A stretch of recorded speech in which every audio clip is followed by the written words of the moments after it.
Hey guys, if you've been out fishing and you caught some of these, but you want to turn it into this, which is some delicious crappie tacos, stay tuned for this episode of RHINOjoe Outdoors.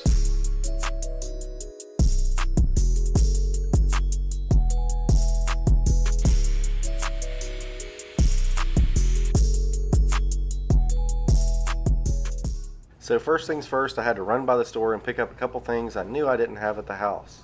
Hey guys, pro tip for you. If you go out and you're fishing and you don't catch anything, you get the good old skunk is in the boat, and you don't want your wife or significant other to think you spent your time just wasting it out on the lake, you can always go to the store, look for some catfish, maybe some cod fillets, and use those in your recipe. Just make sure that you got it cooked up before they get home. But we don't need that crap today because we caught them. All right, guys, so we got back to my house and we're going to get in the pantry here and get our spices and everything out that we need. And I'm going to show you exactly what you need and how to cook these crappie tacos, not crappy tacos. All right, guys, so I got all my ingredients together now that I'm back from the store and pulled everything out that I needed also in addition to the things that I got at the store. So first of all, I'm going to start off with the tortillas. I chose these Mission carb balance ones just because I'm watching my carbs. I've got my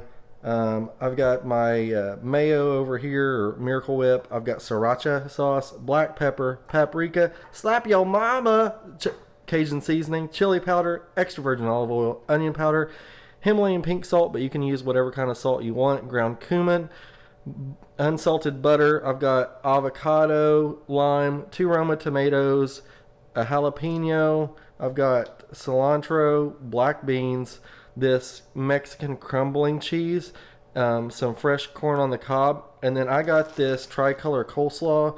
And the reason why I got this is because I was trying to save some time. You can go ahead and just get the, whether you want red or green cabbage.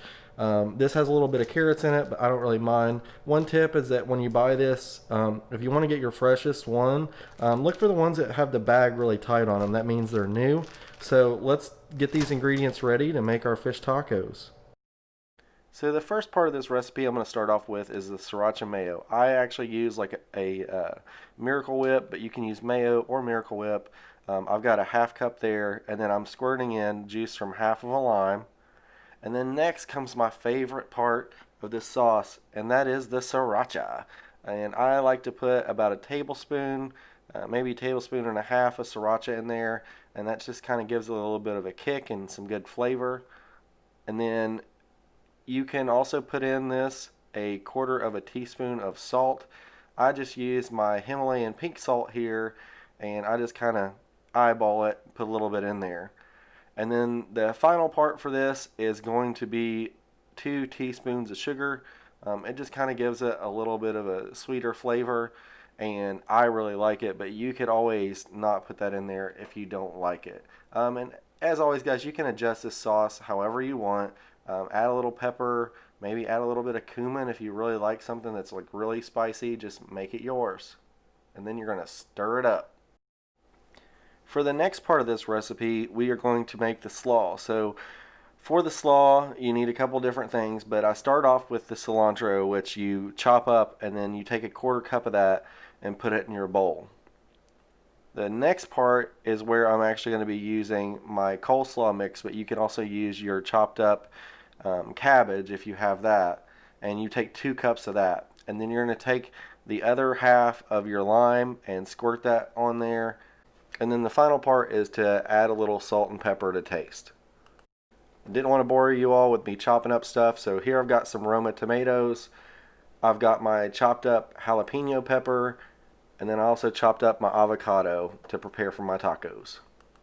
The next part is going to be the dry rub for the fish, for the crappie. So I've got some of my slap yo mama here, and I'm putting in 2 tablespoons of the slap yo mama. It is not recommended to slap your mama anywhere in the process of making these, FYI. The next part of the dry rub is going to be 2 teaspoons of paprika. Next, we'll put in 1 teaspoon of chili powder here. Give it a little bit of a kick. Boom. Then we're going to do 1 teaspoon of onion powder.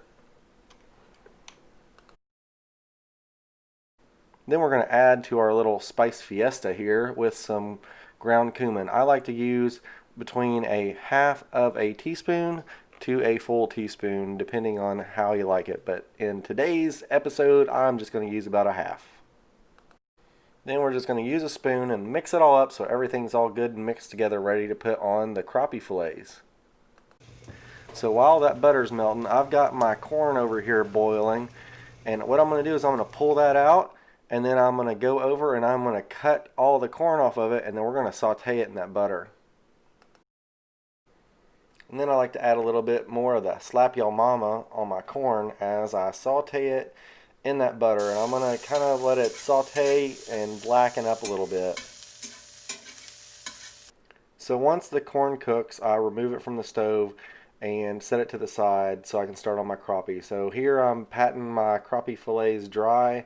That way there's not a bunch of excess water on them. That way we can start seasoning them. So then next we are going to add the seasoning dry rub that we made, and we're just going to evenly coat each and every one of these fillets front and back with the seasoning mix to make sure we get good coverage before we send them to the pan. And one advantage of doing this way on top of paper towels is because once you take these fish off and put them in the pan, you can just roll up those paper towels and throw them in the garbage. Then obviously you need to clean your countertop surface, but you don't have to clean off all those spices and extra overspray from when you were seasoning those fillets. Now this kitchen is about to start smelling deliciously crappy, so I added a little bit of extra virgin olive oil, or EVOO for all you cool cats and kittens out there. And that's going to prepare us to add our fillets to this.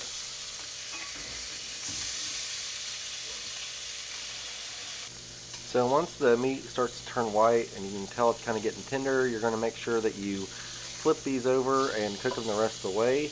And depending on how you like it, you can either cook them pretty well to where they get blackened, or just to where they're actually cooked, depending on how you like the flavor. So once they're done cooking, you can move them over to a plate, and we will get ready to assemble the crappie tacos. And as far as the black beans go, I just drain them, microwave them to get them ready for our taco over here. So that leads us to our tortilla shell that we're going to start out with here. First part we're going to add to our tortilla is our slaw mixture, and we're just going to kind of eyeball that and figure out how much you want on there. That looks pretty good.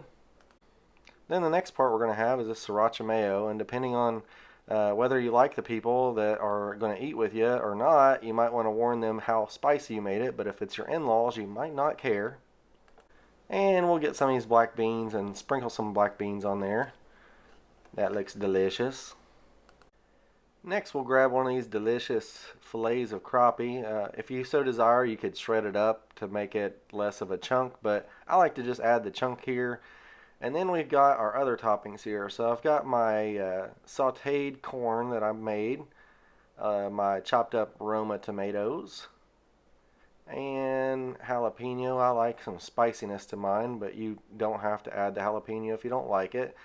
Then finally some avocado, because everybody knows avocado is good fat, and we all love good fat. So the final part of this is this Mexican crumbling cheese. And it's like a little white cheese that you crumble in your fingers, and as you can see, it kind of like rains over it like a little cheese snowstorm, and it just really makes it as the last ingredient for these awesome fish tacos. Hey guys, so I hope you like this video. If you didn't see where I caught these, I'll link it at the end of the video where I caught these crappie, but these are freaking delicious. And I hope you try this out. You can always modify this however you see fit. If you don't want to use the Mexican crumbling cheese, you can use, just a regular blended cheese. And you can modify it however you want. If you don't like spicy stuff, you can lower the sriracha, not use jalapeno. But it's good. I'll see you guys in the next one.